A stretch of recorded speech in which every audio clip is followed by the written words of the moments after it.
Pantauan di Pasar Induk Lambaru Aceh Besar, kebutuhan pokok yang mulai merangkak naik seperti beras, telur, bawang merah, cabai merah, dan jenis sayur mayur seperti kentang dan tomat.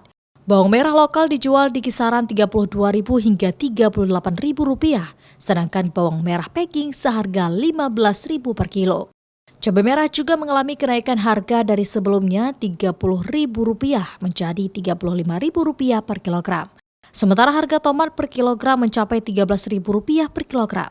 Kenaikan sejumlah komoditi tersebut menurut pedagang dipengaruhi oleh kondisi cuaca dan mendekati bulan puasa. Cabai sekarang 40, 38, ada yang 35, ada 30, ada meningkat. Selain meningkat juga itu cabai, 10.000, ada yang 5.000, kentang, cabai, asam jeruk, bawang putih. Karena bahan pun sudah mulai masuk bahan luar, karena menjelang megang pun bisa juga kita bilang. Pedagang memprediksi harga kebutuhan pokok dan sejumlah komoditi lainnya akan tetap bertahan seperti harga saat ini. Bahkan dapat melonjak karena kebutuhan meningkat menjelang Ramadan, serta kebutuhan stok yang berkurang karena bencana banjir yang melanda Aceh dalam beberapa pekan terakhir.